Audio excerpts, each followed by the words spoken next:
Good afternoon, everyone. Welcome to the AI in Education, Accelerating Learning with AI. Why and why not? The Perspective of Educators, co-organized by the CHK Center for Bioethics and the Center for Learning Enhancement and Research. Thank you for all of you here today, both online and in person. Today, we are happy to have all the speakers here, Dr. Ann Lau, our Center Co-Director and Principal Lecturer of School of Biomedical Science, and Professor Paul Lam, Associate Professor of the Center for Learning Enhancement and Research, to give us a welcoming remarks. Dr. Lau and Professor Lam, please. Okay, thank you, Joey. And first of all, I'll welcome all colleagues, friends, including those on site and also those on Zoom. So it is really my privilege to be here with Paul this afternoon and together with 4 colleagues from different disciplines and making use of this platform to discuss the use of AI in education.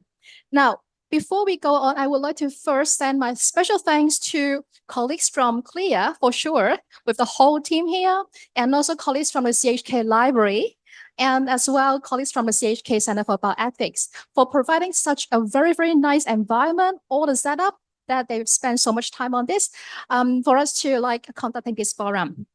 Now, back to the topic. We know that actually the ChatGPT just appeared in November 2022, right? But since its appearance, basically it created a big turbulence because we know that it can revolutionize different industry, including education. So therefore, that's why we want to have this forum.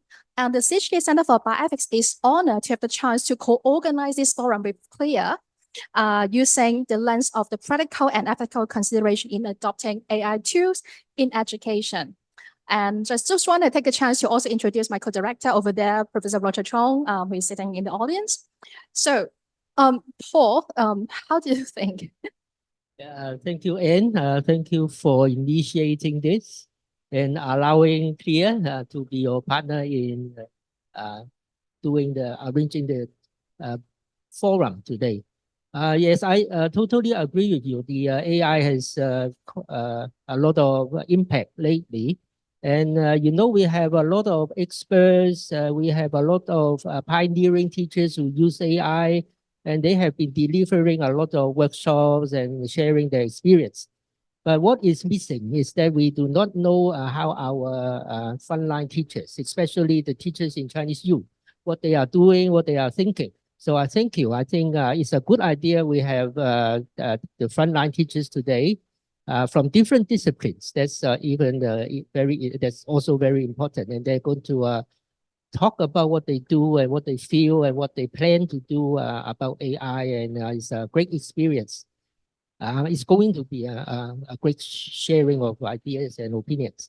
I hope it will not be the only chance that we do it because we know there are a lot of different other disciplines in the universities as well and a lot of other teachers as well. We hope we can have this again in the future with other teachers or even with students.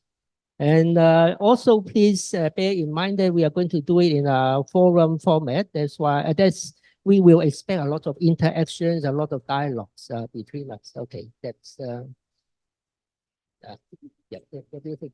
Okay, so thank you very much, Paul. I definitely agree with you that this is not going to be a one-off event because when we have the discussions for this forum, we believe that, and we found that actually there are different varieties and also a diversity in terms of the thinking and also reason for us to apply AI in education. So now for me, why I'm interested in this topic is because I'm also I'm a basic scientist by training, but in face of the technology, I believe we should be humble and at the same time should critically evaluate this technology, in particular for those who have made an impact to our daily life and also the society. So then why just we move on to the speaker? Okay, first of all, maybe let's move around the table and for each speaker, please maybe introduce yourself. So hi, everybody. So my name is Johnson. I'm from the English Language Teaching Unit, and I'm very happy to be here to discuss with all my colleagues about the uses of AI Just a very brief background, for the ELTU, I work with year one students in their foundation English course. I also work with other discipline students. Currently I teach the English for Law students program, also the English for architecture students and business communication as well. So my background exposes me to different students and possible different usages of AI as well. Hey, thank you for everyone. So I'm Hugo from Department of Mathematics. So my major responsibility at CHK is to teach mathematics course for undergraduate students, mainly for year one, year two, or the final year students in supervising their graduate projects. Apart from that, I've also worked, for gifted education, course design, and how to introduce digital learning into different mathematics and science courses that I'm responsible for.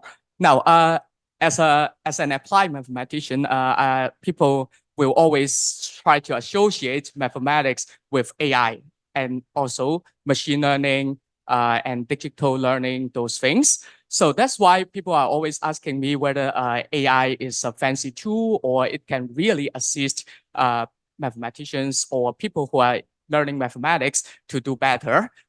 So in my research also deal with computational math and satellite remote sensing. So basically, all these topics are related to AI. That's why this is really practical to me, as well as the students that I'm currently teaching. So very honored to be here and to do the sharing in the upcoming 1.5 hours. Thank you very much. Yes, my name is Elaine. I come from the English language teaching unit. Overall, I work very closely with students from the Faculty of Medicine, and I work quite closely with Anne as well. Right now, I'm teaching pharmacy students, biomedical students, the MBCHB program students, the health sciences students, and the gerontology students. So basically the whole bag of students from the medical school. And I also I take care of the curriculum for the medical students. I was born in Hong Kong, but I grew up in Australia. Really looking forward to going back to Australia in the summer holidays. And in my spare time, I like music a lot. And I'll leave the time for the rest of the speakers to introduce themselves. Okay, hello everyone, and this is Frankie Wong. I'm from the Department of Geography and Resources Management. Speaking of geography, I think many of you will think we are dealing with rocks, looking at cities. But for myself, my specialty is mainly like sitting on top of the sky and in the space to make use of the satellite imageries and also the aerial photos to study the Earth surface. And so that is my research interest. And so I also spend a lot of time in some technological related teaching and pedagogy development. And so this would be the background of myself, and looking forward to the interaction with you guys. Thank you. Okay, wonderful. So maybe I now give you a few tell you the structure of the forum today, and also some of the house rules. I will spend the whole session will be 1.5 hours, and we will make it into 4 parts.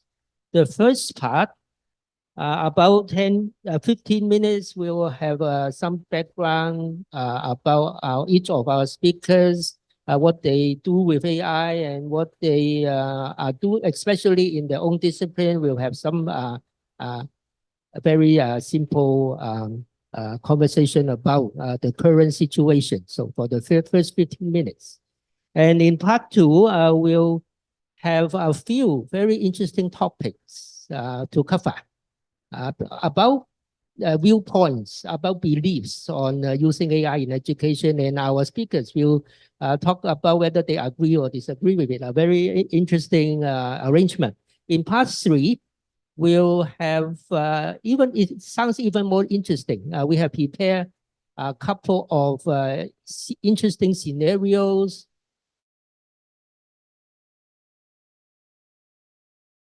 And challenges, and we'll ask the speakers what they think about doing it these ways, and what any solution if things go wrong, etc. That we'll talk about some cases in part 3. In part 4, we'll have an open floor discussion, and we welcome people who come on site as well as people on the Zoom to voice out. You can, for the people on the Zoom, you can type in the chat room, but we also welcome you to voice out if you like. For the on-site people, of course, you are more than welcome to participate in part 4. That's the arrangement, and I think I'll pass the time to Anne again. Okay, sure. Thanks, Paul. Now, actually, Paul, when talk about like our experience in using AI, I also recognize that CLIA has actually organized quite a lot of workshop and seminars, because I really started that because I joined quite a number of them. And since February to as of like in May, including this workshop, I think CHK in particular, CLIA has hosted at least 10 events with the topics on AI. So I'm interested in knowing like what's the stance or plans about CLIA in say in the plan of or advocating the use of AI or something? I would say my view. I'm not too. I can't represent too much. Okay, my view, maybe part of the CLIA's view is that we do not have a single solution how to use AI in education for everybody, because different disciplines, different teachers have their own answer. So that's why in university, we have a wide spectrum of possibilities for you. You can pick one of the 4 different standpoints. So that's why, and in order to help our teachers make the right choice for themselves, that's why we think they need to know more about AI and know more the challenges, potential challenges, and the potential opportunities. That's why, as you said, we have organized a lot of events lately. Yes. Yeah, I think this is quite important and timely, because according to a study conducted by Forbes in 2023, just in August, they have surveyed like over 500 teachers or educators in the United States. So to survey, so how extensive that AI was being adopted in education. So it's quite interesting to know that even though like the AI thing becomes so popular in just a very short period of time, quite a number of them actually use that indeed, like as you can see, like many being used in the AI-powered education games, adaptive learning platforms, giving feedback, marking, etc. So therefore, I think the attractive thing our side about the AI thing is because of its intelligence, right? Because of the machine learning thing, and based on the data analysis and also the learning process, that it could assist us to like maybe make a decision. And just like human, like the decision-making process, and also through language processing, that we can mimic the human voice, right? And generate a really totally like a nice conversation indeed. So with that, I'm quite interested in knowing, in particular, our colleague Sia, so about your perception, okay, about AI. So maybe shall we start with Johnson? Sure. Thanks very much. I'll take a couple of minutes to share the way I currently perceive AI. And as you can see in the slide, basically the way I see AI right now is it's a tool that I can't use. And so, whether AI is an actual tool or not, we can of course discuss that further on.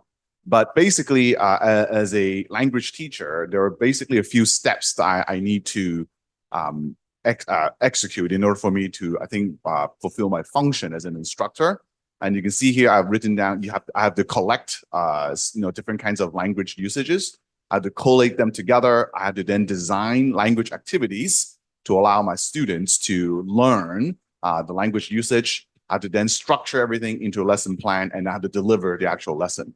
And in each of these steps right now, the tool of AI is just not very useful for me. Take, for example, my course for English for law students. For law students, for them to write their particular work, what they need to do is to actually base their work upon Hong Kong case laws. And ChatGPT just doesn't have that in the database right now.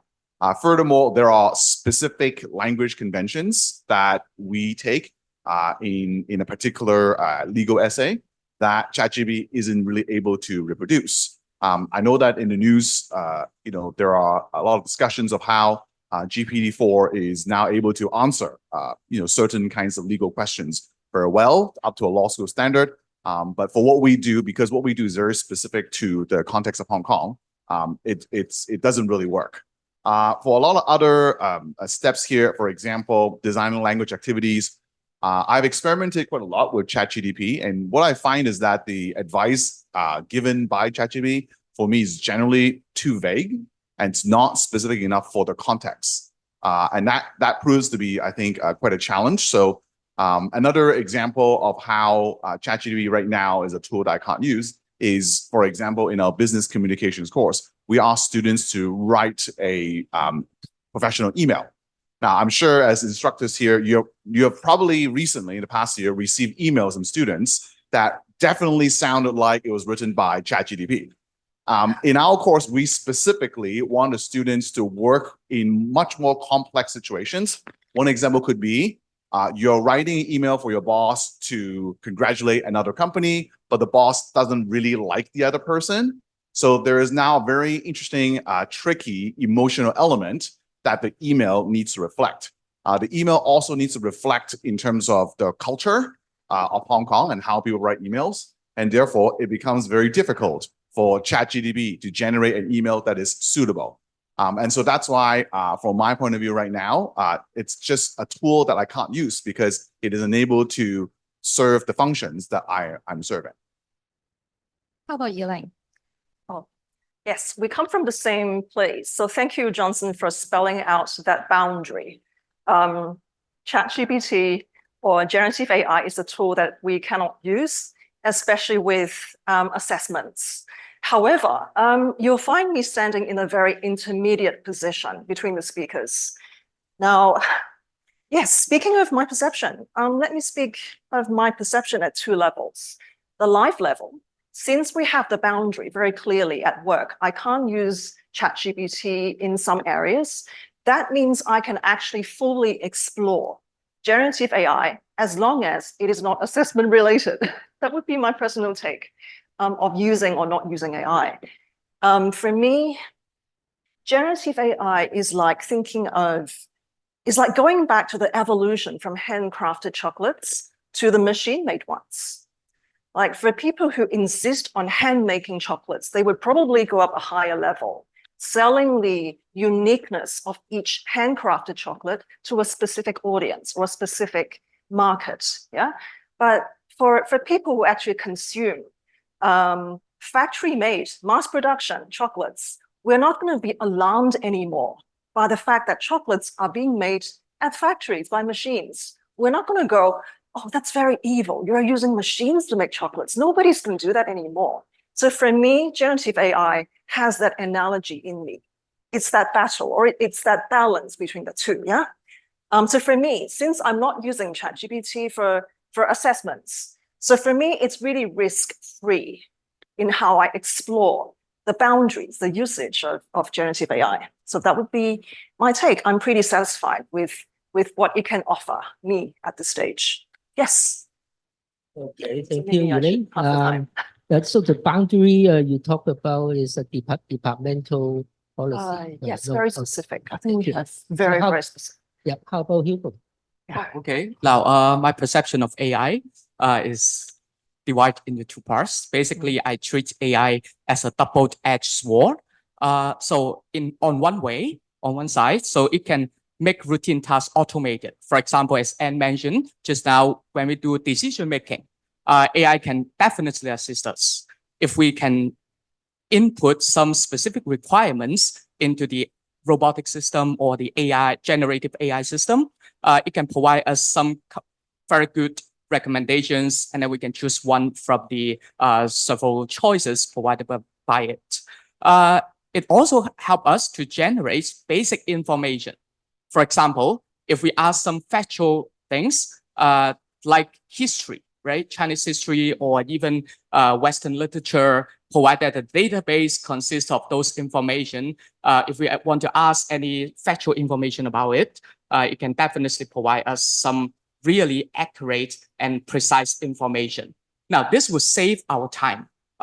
In the past, when I was a student, I have to, recite a lot of things from Chinese history, Western literature, whatever. And then I need to search the books in order to get back those historical facts. But with the aid of AI, nowadays, we just need to ask the robots or available tools, and then it can give us the answer within seconds. Now, this assists us. However, why do I describe AI as a double-edged sword? Because if we can use it legally, if we can use it in a proper manner, AI can help us. However, on the other way around, AI actually potentially deprive humans opportunities in critical thinking. Why do I say so? Now, it gives us information, but this information could be true or false, right? So as a human being, when we receive information from elsewhere, the most important thing that we should do is to use our brain to critically to think about whether what people have said is true or not. This is really important. If we trust AI, in the long run, we have no more capability and ability to judge whether the information is true.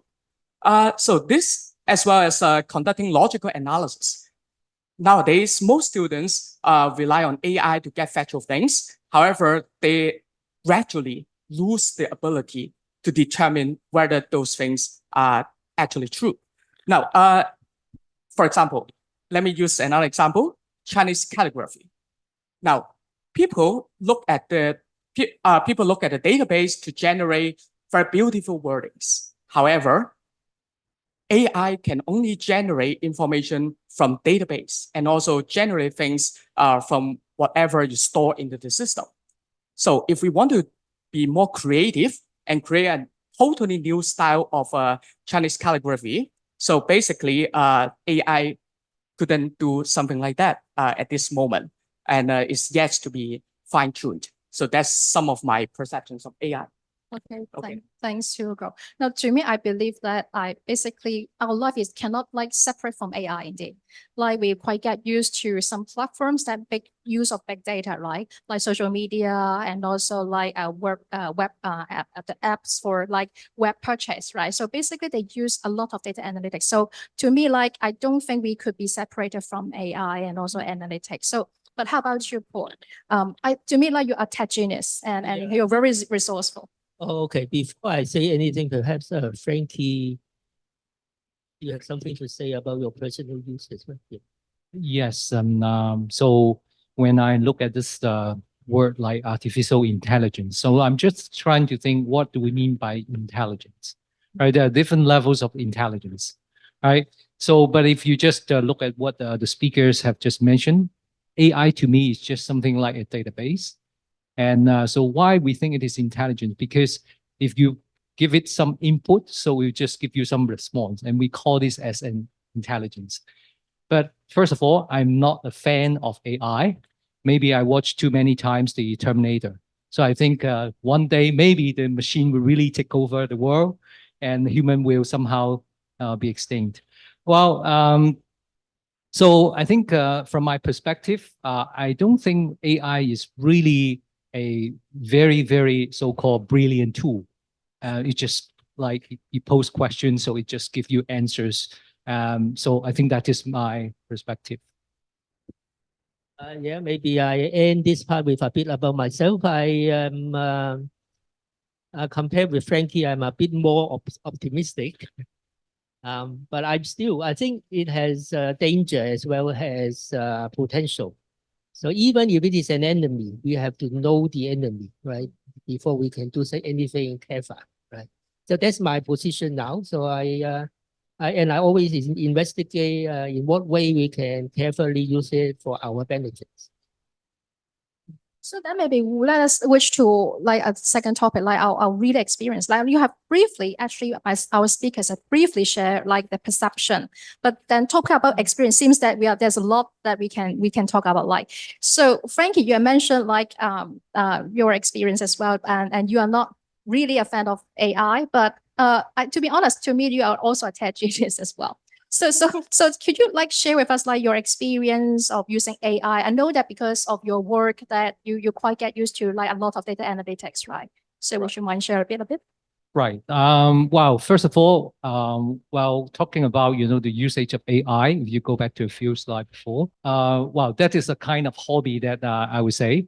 I'll try to use AI to generate very fun pictures. So I just asked AI a very simple question. What if you try to add an orange to an apple? So in the normal conversation, if you ask people like this question, so somebody will think you are insane. How can I add an apple to an orange, right? So, but if I pose this question to, image generator using AI, so these are some of the answers that they provide. So I think from the database, while the AI simply recognize Apple is not really a real Apple, is the Apple, is the iPhone that we use in real life. So that's why you see a lot of images show the headquarters of Apple and the logo of Apple. So that is how we train, our database to recognize what an apple is. And so I also try to, generate some kind of images that is related to my work because I teach geography. Next slide, please. So, right. So this is I'll try to test the limits of AI because as you know, while the image generator using AI these days are basically, cover, faces or characters. But if you like to apply it to generate scenes, like if I ask a questions like what a deforest world will look like, okay? So these are some of the answers that the AI gave me, okay? But in my teaching, somehow I also adopt AI for long because, because as I've said, I'm using the satellite imageries to analyze the Earth surface. So like date back to some 10 to 20 years ago. So we are already using AI to analyze the images. So you have the image and then you input it into some kind of software. So the software is building with the AI algorithms. So we use those algorithms to generate the maps that you saw in the top in the low right corner. So we call this as the basic data that you can download these days from the government. Wow, so I think this is what I do with the AI. Yeah, very interesting. It's nice to know AI is quite related to your discipline anyway. But now, can I ask a follow-up question? So if it is the other kinds of AI, for example, the Gen AI, students can use it to generate text or even to do when they do homework with the help of Gen AI. What's your position when you teach in your courses? What's your position? What do you tell your students, whether they are allowed or not allowed, or you don't have any message to them? What's your policy? Well, I think for me, I still didn't touch upon this like kind of assignment to my students, but I'm thinking like maybe a possible project for the student is to really to use generative AI or like the image generator to generate the images that are related to the topics or the projects they are going to work on. Well, this is just some of my initial idea. I'm not sure where the other speakers will have their views. Yeah. How about Hugo? I think in disciplinary wise, I think your discipline also is very much related with AI, like Frankie's, right? Sure. Yeah. What do you do with AI? Okay, now let me divide into two parts. Personally, I basically use AI to do online booking. So for example, if I book reserve a hotel in the Agoda or other platforms, if there is any problems encountered, basically I try to communicate with the chatbots there to resolve the matter as well as to get things done. So this is one of the personal things that I use AI in my daily life. Now for work, now don't be scared by my slide. I'm not trying to use AI to generate the exam questions. However, I use it in another way around. Okay, so I try to give the AI, try to give, for example, ChatGPT or other available AI tools some information. Like I'm teaching some mathematics course, and then I try to, provide a topic. For example, asking to the ChatGPT to give me some sample questions, for example, to find to solve some mathematical problems on specific topics. So ChatGPT will give me the first simple, basic, fundamental mathematics questions together with the solutions. Now, this kind of questions actually can serve as reference problems to our students because it can help brushing up their basic calculation capability as well as the ability to solve very fundamental, very straightforward math problems. Now, however, based on the output from the ChatGPT as well as from other AI tools, I try to modify the question a bit.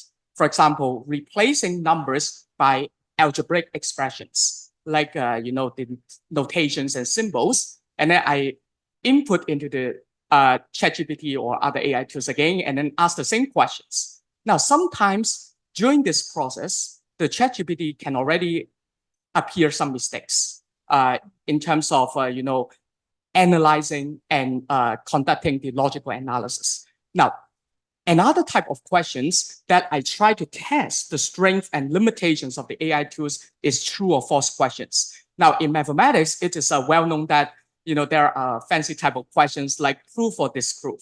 So we give some mathematical statements, give some mathematical propositions, and then ask students whether this is true or false. If it's true, just provide the reason or provide the proof. If it's false, provide a counterexample. That's a very common type of questions, especially in advanced mathematics courses. So a previous slide, sorry. Yeah, okay. So I try to test the strength and limitations whether AI is capable enough to handle those problems that require higher and abstract thinking skills. Now, in terms of my personal work, so one of my research topics is on air pollution forecasting and model development. Now, referring to what Frankie has now mentioned, his research is to produce the land use and land cover maps. Now, these maps created by AI or machine learning can actually be synergized with the anthropogenic and emission inventories available in Hong Kong or in specific spatial domain, and then to drive the emission model.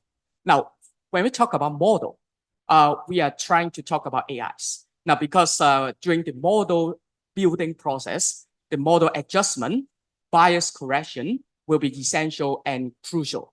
So that's why this kind of model development process, AI could play a very important role.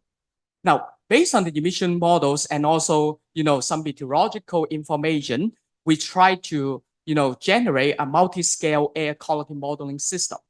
This framework can give us the concentration of pollutants at specific spatial domain, specific time resolution, specific spatial resolution, etc.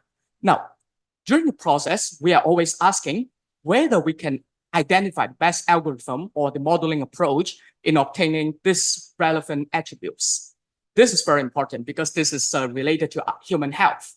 Now, so that's why in different disciplines of my research as well as my work, AI could play a very important role. So that's some of my sharing. Thank you. Thanks, Hugo. So basically, of course, I also want to clarify, like when we talk about AI, we are not just focusing on generative AI, right? Because in our work, basically, we use different sort of AI. But just that if we talk about assessment and also homework, that AI become very sensitive. So I think in particular, this becomes a necessary evil. We talk about generative AI for our language teachers, right?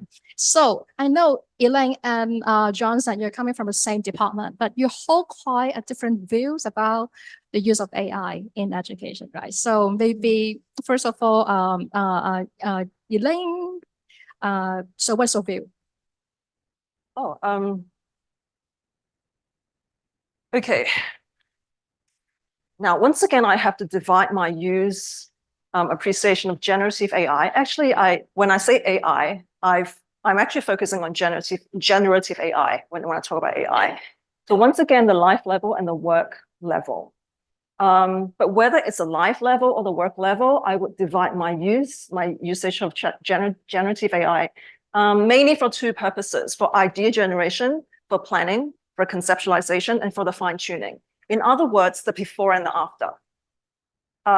Meaning that the originality, the original work, the core contents of my work has to come from me in the first place. I need to be able to write a curriculum, to write my materials, but the before and after, the planning and the fine-tuning can come from generative AI or seeking some help seeking examples from generative AI. So in a nutshell, that would be my approach. So as a result, the durable skills, knowing the materials, knowing what I'm doing, knowing the aims and rationale, that part needs to come from me. But the before and after, then maybe ChatGPT or maybe other AI tools can help me with it. Now, maybe I can switch to another angle, because Hugo, you talk about mathematics, you talk about geography. Maybe another topic. I use generative AI like a PA, like a personal assistant. Summer holidays is coming up, so maybe we do trip planning. Maybe we go away for trips, we travel. I like to use generative AI to help me with my trip planning. It doesn't mean that I don't read my Lonely Planets. I have my Lonely Planets with me. I have my books with me. I still go to the library. Right now, we're at the library. But generative AI can be a tool, along with all the other tools that we have. So I remember the time that, long time ago, those were the days when we had to hold a really large street map in our hands, navigating ourselves through all the side streets, all the tiny streets, with the names, not even in print, not even printed on the map, because the streets are so tiny. Until we've come to a time, okay, we've got Google Maps. I think Google Maps are the greatest invention of the century. There's no need to hold maps anymore. You put in the address and then you follow the map. Okay, there you go, 5 minutes. I'm able to reach my destination. So yes, we're living in a digitally progressive time. And I think a lot of us were witnessing this trend, from past to present. With the use of AI, with the use of generative AI, there's still a lot to be learned in the process. So at the work level as well, I seek examples, ideas from generative AI, but the core contents of the work would have to come from me in the first place. Yes, and there needs to be a human touch. Whatever that you do, you can't just passively follow, but you really have to put in the thoughts, put in the human touch into whatever that you're doing. So it might be useful for me to kind of look at things in other ways as well. Again, I've tried to use AI in my personal life and daily practice, but again, for me, the issue has been, think whether generative AI can provide me with ideas that are specific enough for my needs. And basically, in my case, it just doesn't work. In my own personal life, I try to write, try to use the tool as a way to write a children's book. Ideas came out to be really trite and not interesting at all. It's a book that doesn't have a sense of soul to it, and that's a problem. Try to use it. Okay, I'm writing a children's book. I don't know how to draw. Let's get AI to generate some images. The images have a lot of problems. It doesn't give me exactly what I want, and there are always issues of hands. AI just doesn't know how to generate hands, right? And so basically, again, if I know an illustrator, I'm just better off asking an illustrator to do it for me. Lastly, I did try to use AI to grade papers, and here where it gets really interesting is I have not been able to get it to grade things consistently, particularly for papers that are pertaining to specific subjects. And that lack of consistency is a problem, because when we are working with students' grades, students care about their grades, and we want to be transparent as well as fair to them. So if I submit the same paper 2 times to the AI, the comments coming out could be different, and oftentimes they're also not specific enough for my purpose. So this becomes, again, the challenge, and that's why I say earlier, it's a tool that right now for me just doesn't really seem to work. Yeah, one quick thing I also want to add as well. When it comes to AI, it's also important to look at the professional needs. So for my law students, for example, there was a case last year where in New York, there was a lawyer who tried to submit a brief generated by AI, and the lawyer didn't realize that the cases generated by AI were fake. In fact, the lawyer said, they put input in ChatGPT, are the cases real? And ChatGPT says yes. And this lawyer is now in a lot of trouble. As you can imagine, you cannot submit false cases to the court. This is something that I emphasize to my students and say, until you understand what's going on with generative AI, you are always responsible for the work you submit. And if the work that you're submitting has a danger of being, being false, then, you have to take the risk. And so that's why, these are some of the resistant factors when it comes to adopting AI usage in my case. So, wow, really variation exists. And I think the discipline does matter, actually. But now we're a little bit overrun, but I think I'm really interested in knowing the determinants of each teacher in using like AI in different like contexts. Like maybe you can move to the next section. Okay, to consider about our practical and ethical consideration. Now you have just shared about your experience, right? Based on your personal experience, maybe it could be a determinant, a factor like to judge, or maybe already makes you like think it may not be appropriate to adopt it in a teaching, right? But I think there may be more things that we should consider instead of our practical experience. So now the way is like this. Now we have actually a few statements, right? And then each of us actually had some props. Okay, we have a tick and also cross. So we're going to show a few statements, and then we can have a round of votes. Okay, so that we can see how it goes, and then maybe we invite speakers to share like what is the comment about that statement. So shall we start with the first one? The first one is it ethical to use AI for marking and providing feedback, right? So shall we like with 1, 2, 3. I would put it like here. Yeah. Not cross or yeah. No, it's Okay. that one. So a few crosses, and also Frankie said yes. Okay. So Frankie, so you're the first. Well, I think that is related to the type of question that you are going to mark. Right. So if you say you have an essay, then maybe in the essay there are some, factual stuff. So why don't we just save some time for ourselves to just let the AI to mark those factual stuff first, while for those arguments or the evaluation part, so we can just leave it to human or teachers. So that's why, because I just have like a tick and a cross. I can't say in the middle. So that's why I would choose tick, because somehow I think it's still workable for me. Right? This is my perspective. Actually, I take the middle. Because exactly, I mean, yes, I do agree that like it could facilitate a marking, but how about like if say now, because ChatGPT has different version as well, right? And also other AI tools. So my question is about the consistency and also stringency of the marking. So maybe the speakers who pick across, okay, would like to share? Can I respond very quickly? Because we teach language, we teach English, even though I play with ChatGPT a lot, but when it comes to ethical use, remarking and providing feedback, I would pick across. One concern, I'm thinking from the students' perspectives right now. Let's say if my students are going to publish a paper, okay, the students wrote essays, and maybe this person wants to publish the essay in the future. And I'm feeding my ChatGPT with their essays, with their to be published work, and thinking in terms of the students. I don't think that's very ethical. So that would be my main concern for putting up the cross. Yeah.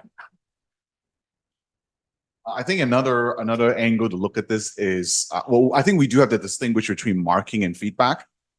If giving feedback, that's possibly useful for the student, right? But because of grading, personally, I really believe in fairness and transparency.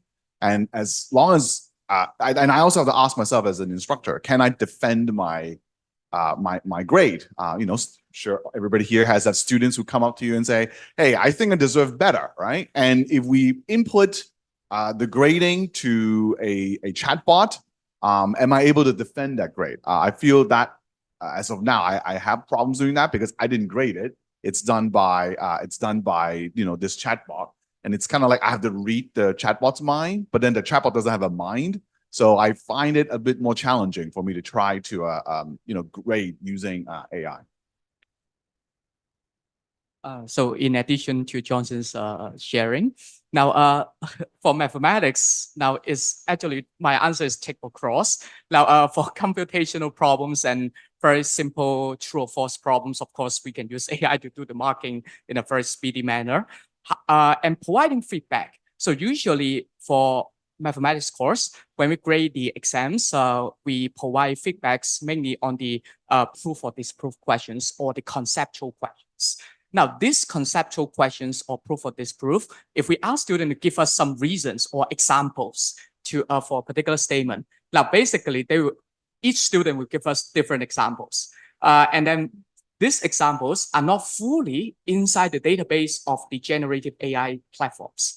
Now, if we just rely on the generative AI platforms to determine whether the student's answer is correct or not, it's basically will affect the fairness, as what Johnson mentioned. And also it is, I mean, in terms of providing feedback, if you only rely on the chatbot, but if as a teacher, if we didn't go through what student write on that piece of paper or you know on that question answer book, we might lose our ethics ourselves as a teacher. So that's what I think. That's really, yeah, true, and should warrant our attention. But we have to bear in mind as well, like chatbot can be trained. Like what we input to the chatbot, it is being trained every day, whether it's drunk or like something like very fruitful, right? So, Paul. Yes, I think in Hugo actually pointed out something that I agree. I think you know one of the factor that makes it ethical or not is that whether the system can generate accurate answers. So right now, of course, it's not perfect. May be not ethical if you want to market to give marks to students directly, but who knows? NSAID is getting improved every day. And another factor whether it is ethical is that whether we are allowing students to use it, or if like some departments they say students cannot use it, but on the other hand, teachers are using it. And it may not look ethical. Right? That's. So I think everybody wants to have both pros and cons. Okay. That's very true. Now, maybe shall we move on to another question, which I think is very, very, is it sensitive? But I think is really catch our attention is AI is a threat to the teaching profession as well as education in general. So what's the view? Maybe if we take it a few seconds. Okay.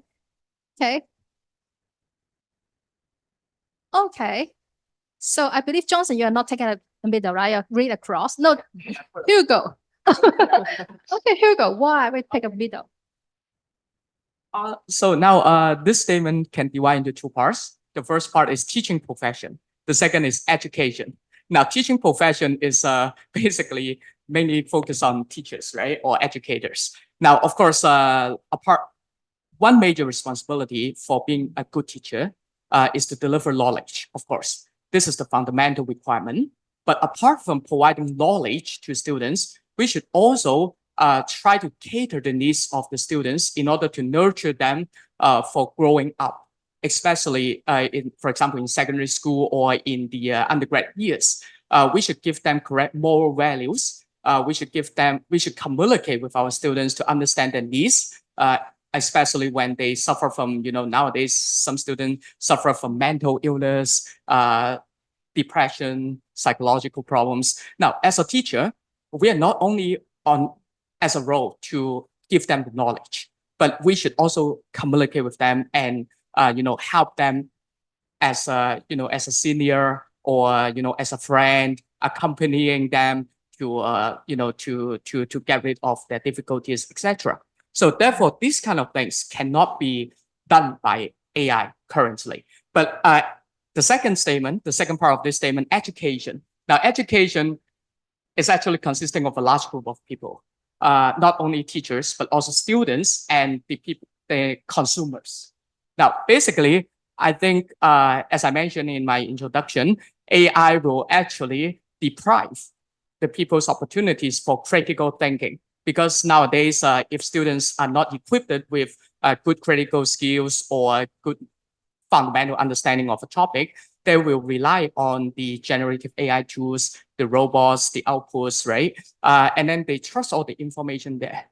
So from time to time, they will lose the ability to, you know, to receive better education, the opportunity to receive better education, as well as growing up. So that's why I put a cross. I put a tick in the second statement and put across in the first part of this statement. Yeah. Johnson, do you have a view of that? Yeah, I think my position is that I don't think the teaching profession or generation will go away. I think it has to evolve. I think that's very important. What I see happening is I think AI can and will eventually be able to take care of a lot of the general things that need to be educated. So if you think about in terms of language education, AI can probably be able to come up with exercises that teach students how to use, different kinds of sentence patterns or whatnot. But I think that something like communication can be very specific, context specific, cultural specific, and it can be very complicated as well. And that's where I think as instructors, we can actually come in. Students will be encountering all kinds of complex situations that I feel that AI probably would not be able to handle adequately. And so what we need to do as instructors is really to continue to improve ourselves, that we learn more about AI, go to Clear's workshops, for example, to learn about how AI actually works, and really be educators who can work with AI and be able to handle the more challenging situations.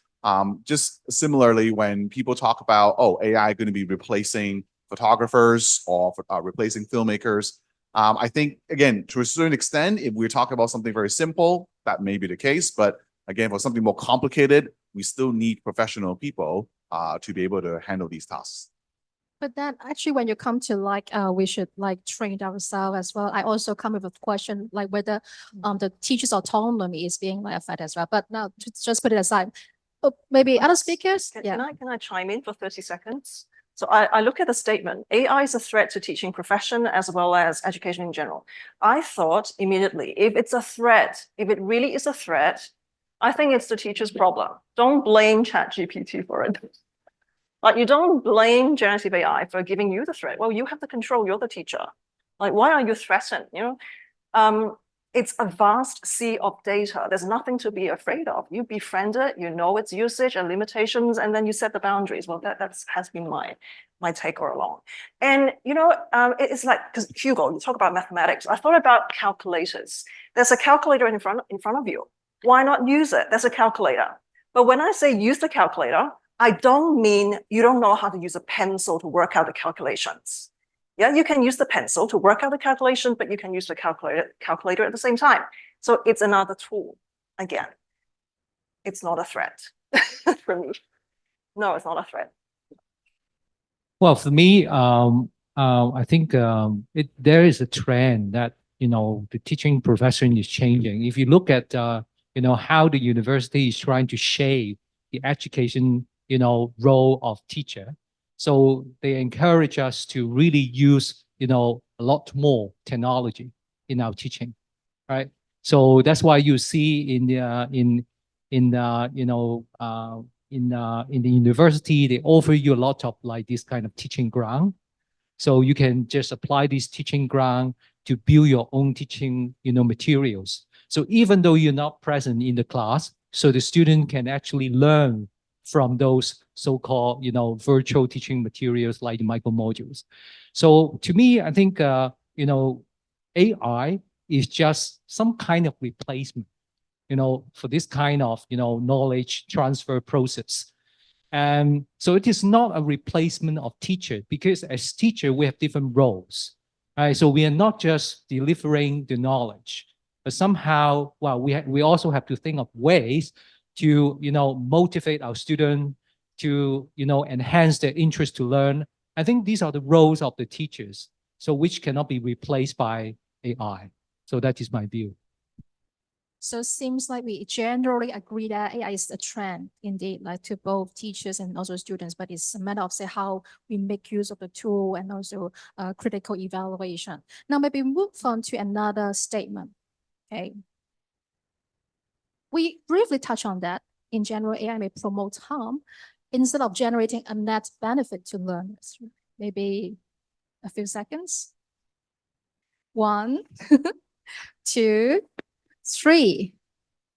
It's like a middle. Wow.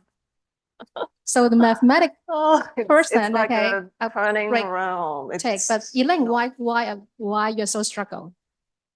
maybe because I work with I work with very smart students. You know, students from the medical school, they're very smart people. So when I think of very smart, very motivated students, I thought or it may be generating a net benefit for the really top students. But we don't get to teach, you know, just the smart students all the time. Yeah. Then what do we do? Can I throw the questions to my other colleagues? What do we do when you're teaching other, oh, excuse me, like other students? Yeah, other students. I think what we need to consider is how the learners are going to use AI. I put a no, I disagree with this statement because I think the harm is going to be that I think as we've discussed earlier, students may become reliant on AI. That's a problem. When we mark our year one essays, we are getting some students who are just going to ChatGPT and copy and pasting their answer, right? That's a bad use of AI. But there could be beneficial uses of AI, especially as language learners. We find ways to get them to use AI in a way that can be very productive. We can use AI in a way that gets them to self-study. So, you know, regards to Elaine's point, like, you know, if we work with students who are not maybe as academically strong, what we need to do is to actually think of how AI can be used and structured in a course so that these students can take positive advantage of AI. And that's something that's, I think, up for grabs right now, because again, AI is such a new technology and we don't have specific ways to actually deal with this. So how about other speakers? Okay, so I agree with what Elaine and also Johnson mentioned. It actually, this statement differs when we encounter different groups of students. Now, stronger group of students could have the capability to utilize what is being output from the generative AI to enrich their understanding of a particular topic. Now, this will actually give them further benefits. Because as a teacher, or even you go to Wikipedia, you cannot get all the information.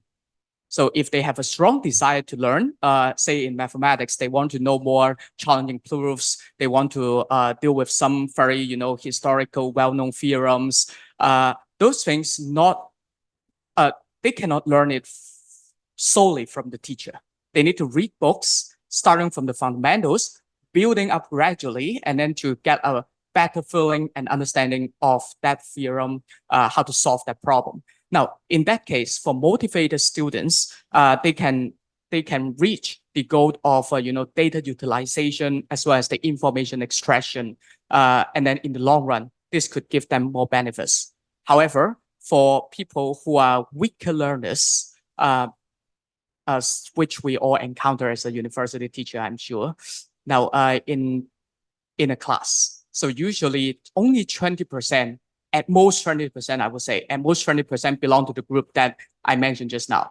However, the majority of them could then learn very effectively, provided that the teacher teach them a particular knowledge for 10 times. If 80% of the student can get back the same correct answer, then it's a very good result already. So to me, okay, at least to my courses, to me, I think. Now, so for students who are not willing to attend the classes, but they need to satisfy the course requirements, they will rely on these tools. And then after they obtain the answer or obtaining the meaningful outputs from these generative AI tools, they couldn't think, they couldn't analyze. Then that's a really big problem and a really challenge, okay? A really big challenge to nowadays education system. So that's my point of view. And maybe thank you. Yeah. Right. I think I agree with, the speakers a lot. Basically, it really depends on how the students are making use of the tools. Because when a tool is invented, like if you have a hammer, right? So normally you use it for some purpose, right? But you can also use it to hurt somebody, right? So I think this is a question that always have two sides of the coins. So I believe that, if the student are using the tools properly, like if they use the tool to generate some ideas, to being more creative. So I guess this would be a good tool to use instead of causing harm. Right. So that is my view. I'd like to, actually, I find from the discussions, we have a few things that actually we all agree. First of all, it is a trend. It's not going away. I think everybody seems to agree. And then it causes harm and it can cause a lot, it can bring benefits. And it depends on how students use it. I think we all agree. What I want to bring up is that after listening to these things that we all agree, I think that's give me one more reason, a strong belief that teachers can do a bit more. Instead of leaving students, just drop the students in the deep sea and then they, I think we can, just my point of view, we can more proactively think about how to help them to try to minimize all the harms and not just leave our students alone, if possible. Yeah, okay, that's one way to see if we students are clever or we are the teachers are clever, right? We can have the benefits more than the harm. Yeah, I actually just want to remind that we are just looking at a snapshot of now 2024, right? So just like when the internet was just appear and not many people quite get used to it, right? But now I don't think even actually every people know how to use internet and search information. So I would like to say like what we see the deficiency of the student currently, maybe it will evolve as well. Like 10 years later, the student really get used to like different kinds of AI tools, including generative AI. Of course, now at this point, I did realize the students like in a tutorial, they just put in like the questions that we ask in tutorial and they expect the generative AI is like a Google, a super Google to search information. But I think this will be evolved and it's really realize the educators to how to reorient the way they think and also the way they use them. And first of all, we have to have the competency first. So I think that's really fruitful really fruitful discussions. And I just want to emphasize that the sharing that we have now here is basically really a personal sharing. And we are not going to criticize, the use of AI, but we try to guide everyone through the decision-making process, how we came up with the decision of say use or not using that. So thanks very much for that. Now, I think we better move on to the next part because we're really a little bit overrun. Now, we now move to another part, which is also very interesting. We put up a few scenarios about the use of AI in coursework and teaching. And this could be like happening in your classroom teaching as well.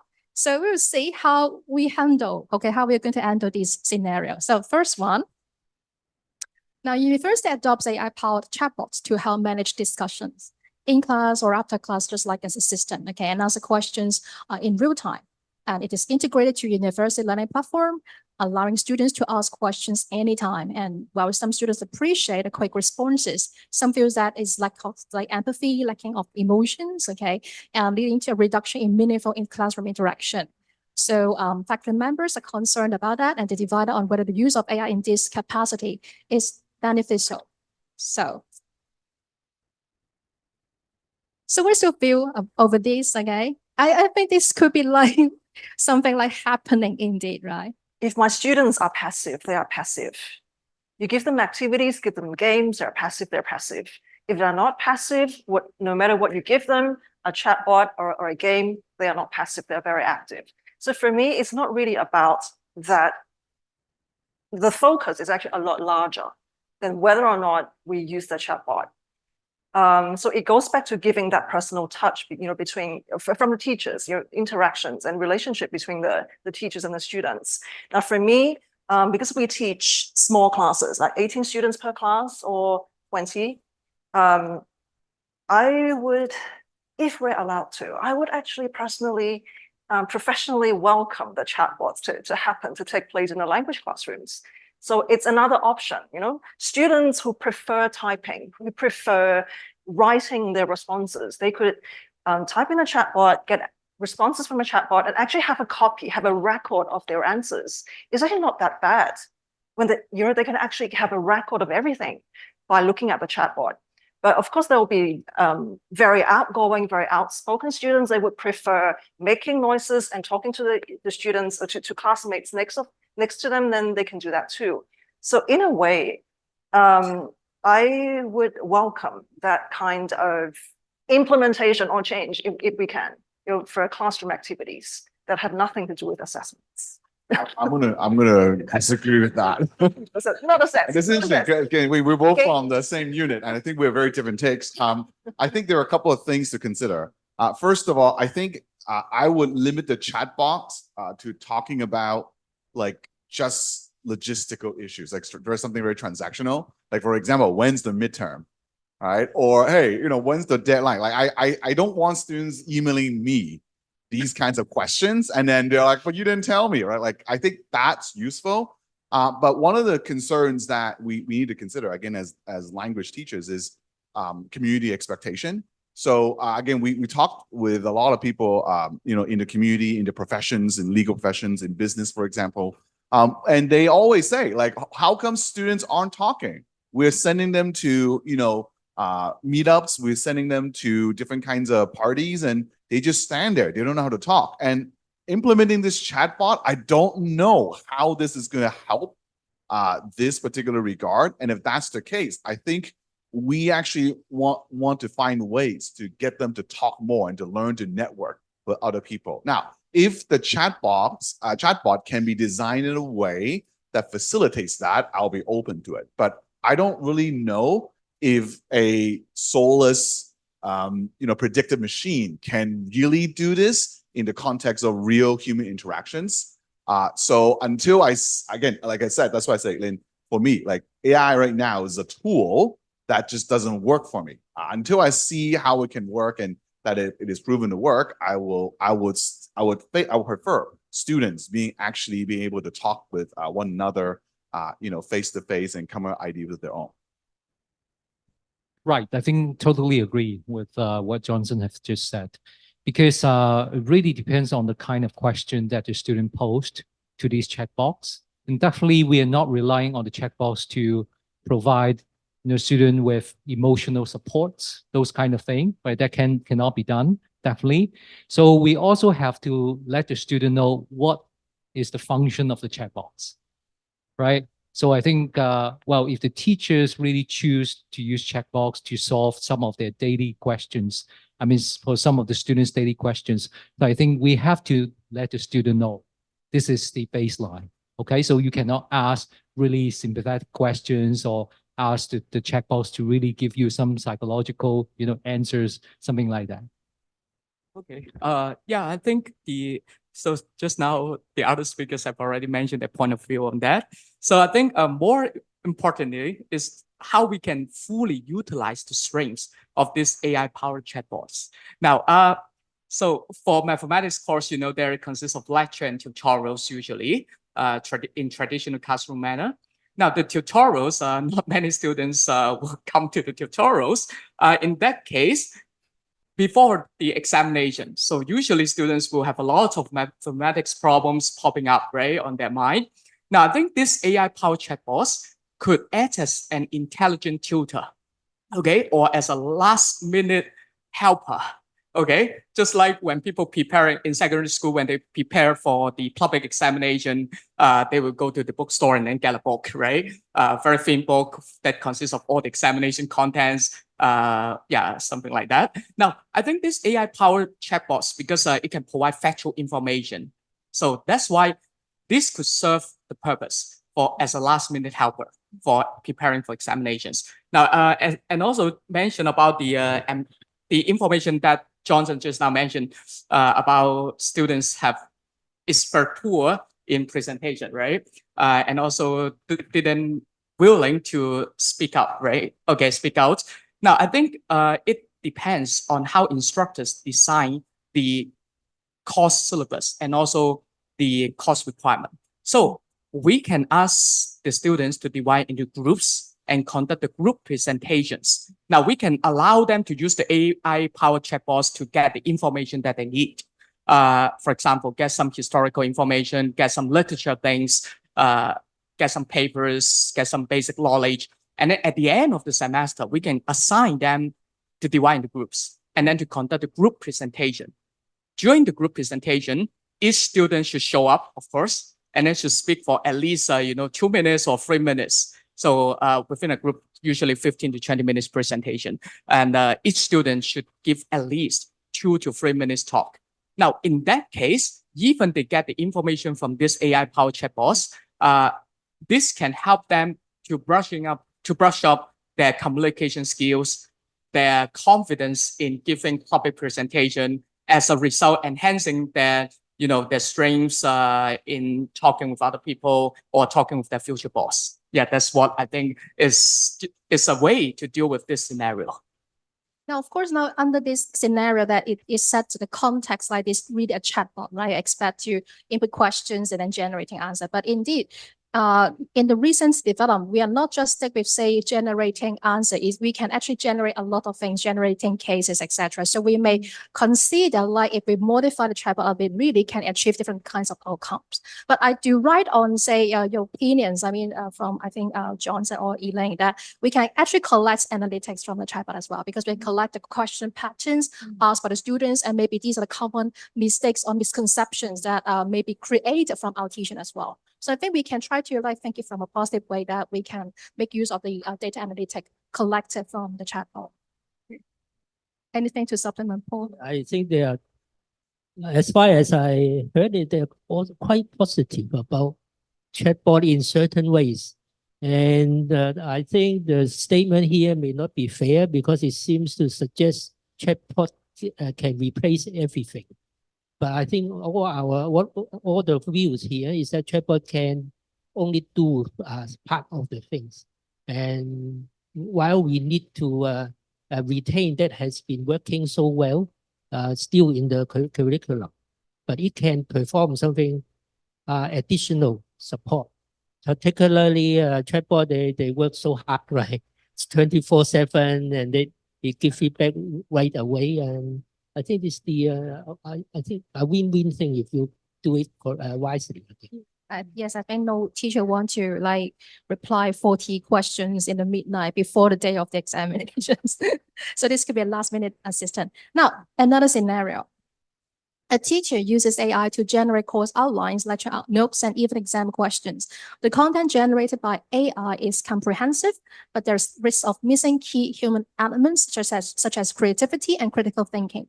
Some faculty members worry about the impact on academic integrity and the quality of education. So I remember, Jonathan, is that you mentioned about making an attempt to use AI to generate course outline? Yeah, well, I've tried to use AI to do many things. I mean, when it first came out, because it just sounded so magical, right?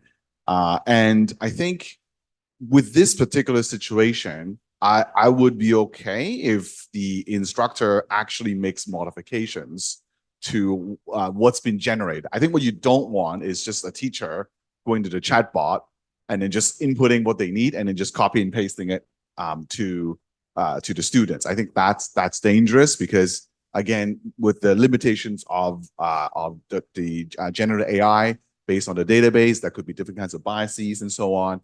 You probably don't want that to happen. But if a teacher uses it as a way to get things kickstarted, for example, then I think that's possible. It's a tool that if it happens to be something that is useful and efficient, then I think that, as long as you have multiple ways to safeguard the quality of the assessment, I think that's all right as well. Yeah. The views of other colleagues. Frankie? Well, definitely we should not fire this teacher, because I guess, well, he or she might be too busy with lots of work to do.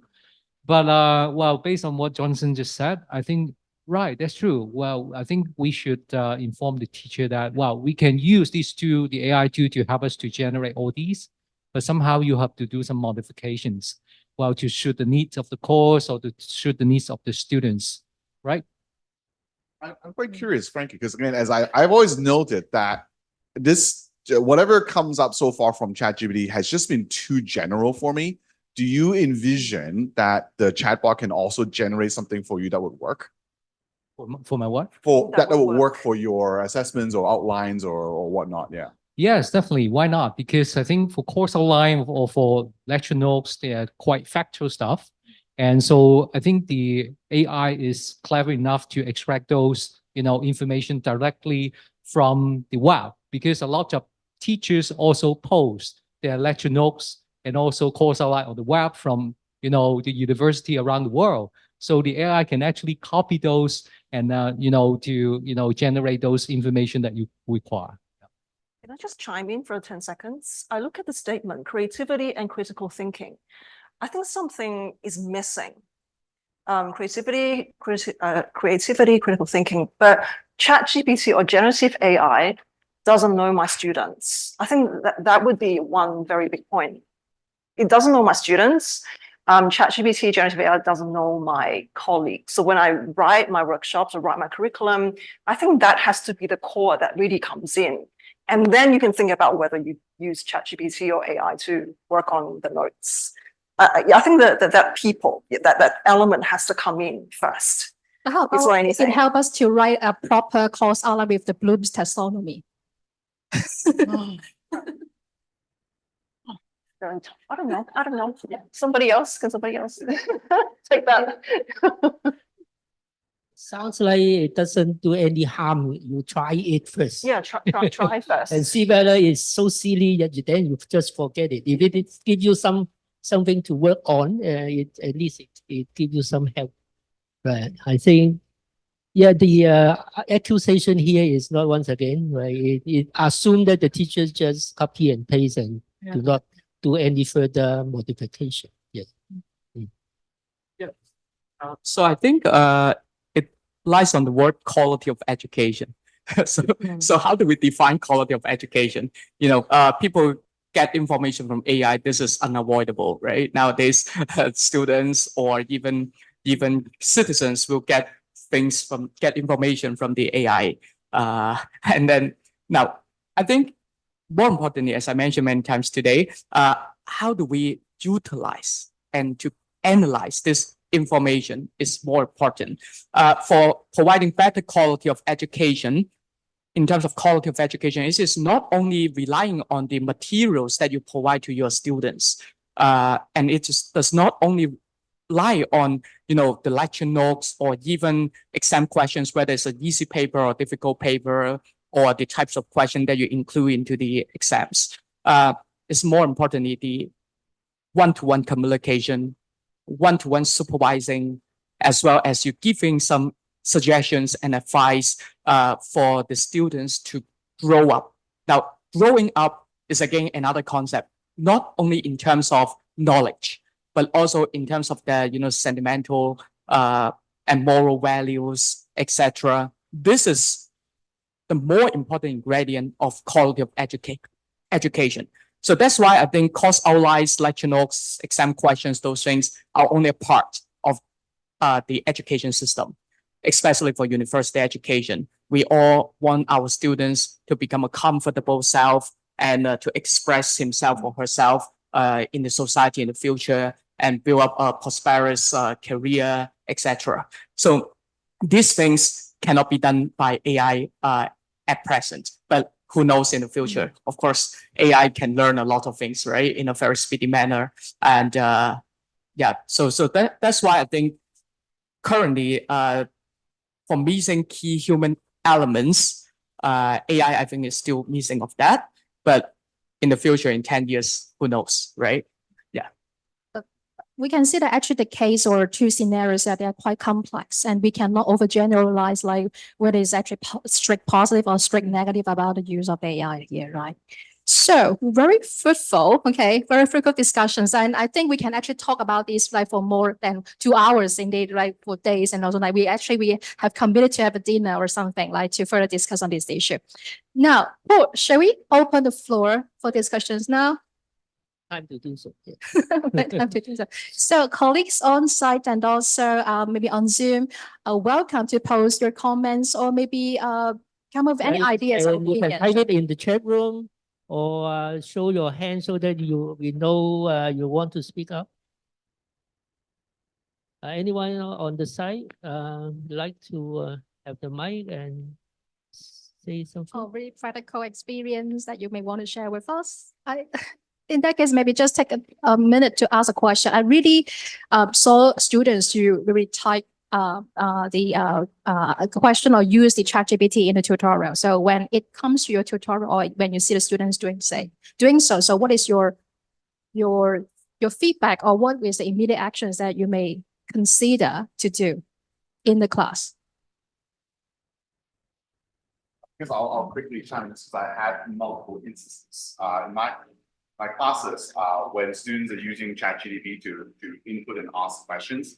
Generally see it as brainstorming. The first question to ask them is it useful? Just ask no, and then the answer is quite interesting. Again, as an example, in our business communication course, one of the assignments students have to do is to come up with a presentation that talks about the central market. This is, I think this last year. And when that student input the question into ChatGPT, and of course, the central market came about after the database collected by ChatGPT. So they didn't get anything. So students like, oh, it's not very useful. And you can see them immediately sort of just turning back to the group mates and they continue to do the discussion. I almost feel like this is now a habit for many students. The first thing they go to is, let's get some ideas from the chat box first, and then let's go to the group discussion, right? So from my point of view, when I see students do that, I'm genuinely curious as to want to know, like, in our context, in our class, is using this actually useful? And it's really a mixed bag, which I find to be quite interesting. So there's another scenario. This is quite opposite to what Johnson mentioned.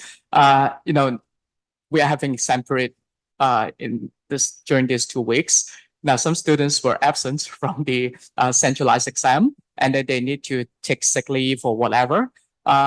So during this period, I think the emails typed by our students or typed by different people were becoming longer and longer. Okay. Now, usually in the past, this is an experience that I encountered recently with the advancement of the technologies. So in the past, when people take sick leave or want to request for something like lecture videos, those things, usually there is only one statement. But now all the emails become 3 paragraphs, and then now as a teacher, when I see some of these emails, of course, I realize it's generated by the ChatGPT or generative AI tools. But in the other way around, I think this will increase our burden. Yeah.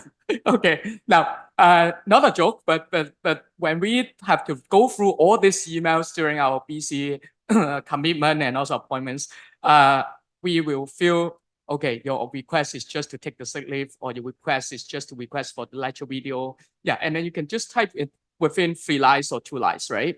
But you don't need to use ChatGPT. But that's the problem that we encounter right now as an instructor. So students are too reliant on this generative AI tools. That's my experience. We don't need everybody. Since we better welcome more questions, right? Any questions from the floor or the Zoom? Any questions? Anyone wants to work? Okay.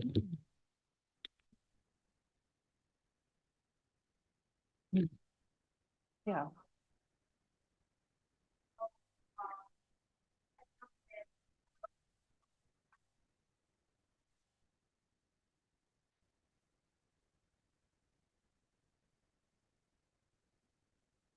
Increase the interaction or decrease the interaction. Yeah. Diminish the importance of human interaction. Yes. I already typed no.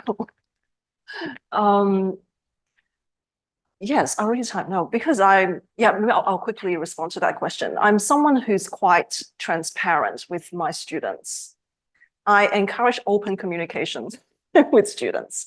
So when we say students rely so much on ChatGPT, well, some of them, they're not really into ChatGPT, to be honest with you. We have 2 groups of students. Some would be really into it. Some would choose to do something else with their computer. So not everybody would use the chatbot.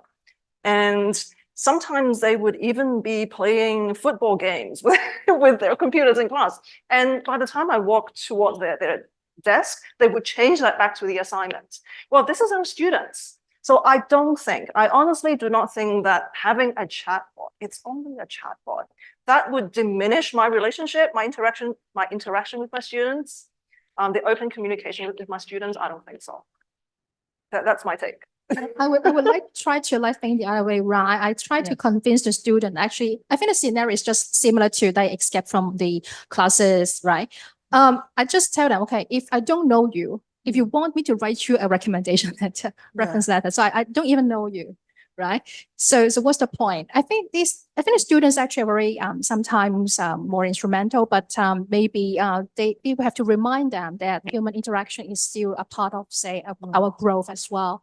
So we should treasure. I think they are also sensitive and also kind of like convinced by this kind of, say, conversation. So they know how to think critically. They do know how to think critically. So, Anyone would like to have a comment as well? So if not, maybe may I ask something that I like to learn from frontline teachers, because we are providing all kind of support and service to help teachers make good use of the opportunity, AI, or even if it is a friend, we want our teachers to make clever decisions. So but I know that teachers have a lot of other things to do, right? They're busy, they are doing all kind of research, they need to write paper. What actually what do you expect the university or what kind of support, what kind of resources you need, so in order to help you? Training, clearer guidelines, I guess. Okay. I think like recently I have encountered a conversation that we know that now VeryGuide can detect the AI index, right? Can produce an AI index. And the question is that, of course, we know that we shouldn't rely on the index to make a judgment, because after all, we have to counter check just like plagiarism. But then what's the point? I mean, what's the meaning of this index behind?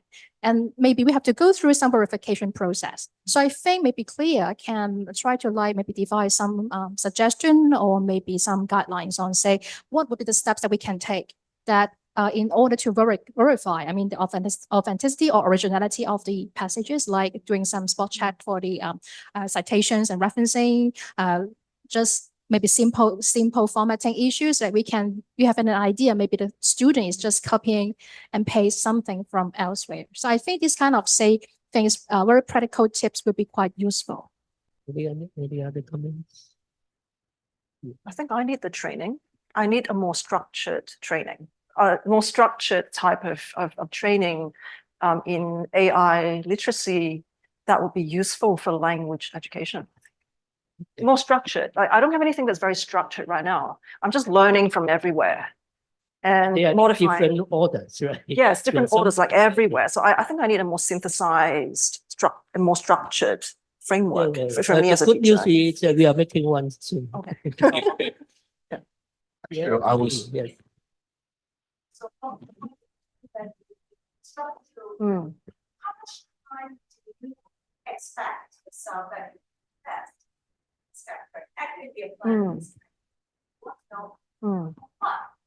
How much? Mm. Like, let me think of the workshops that I did before. Well, at least like 2 or 3 workshops. I'm not too sure. Take you 2 an or 3 hour or workshops. 2 or Right 2 now- half days. So what would be the Mm. amount of time? Now, okay, this is not maybe in a different context, but for the workshops that I give my colleagues, I would start with a webinar, and then anybody interested would attend the in-person workshops. Then we can utilize everything hands-on. But I guess, well, I'm speaking for myself. Yeah, I'm really willing to put in the time. So if you have like a workshop series on AI literacy, then I'm going to sign up for that and learn the more structured way. Well, maybe Yes. some guidance posted on the websites, for example, on the guidance. Yeah. And then if those who are really willing to know more, they can attend the class I mean, they can attend the training face to face, but otherwise they can read more relevant information and how are the practice of other universities abroad, especially abroad, in this perspective. So perhaps it would be very great to gather all this information on hand and post somewhere on the official website. Yeah. So self-paced. Yeah. So. Right. So it's just like some kind of boot courses. So just like what Hugo mentioned, you can just put up on the web. And so colleagues who are interested can actually log into the MOOC course pages so they can learn by themselves. And most importantly, well, you guys should issue some certificates to us and prove that we actually, attend the course. So So would you prefer something from a recognizable platform or something from our own university then? If you're talking about certificate. well, I'm just kidding, actually.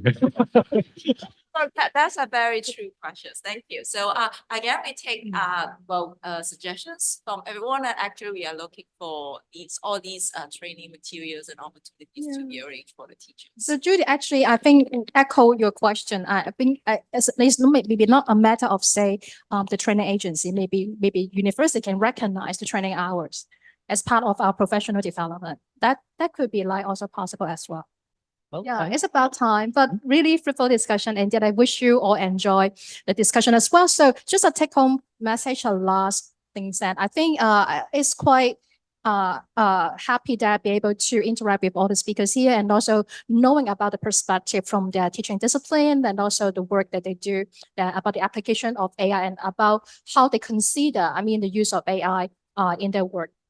So I think what the messages that I could get or we could get today is it when we consider, before consider adopting the AI tool in our daily work and teaching, that we have to think like, is it really necessary or unavoidable? I think it is also a matter of the pace of the teacher about their competency and also literacy about the use of AI as well.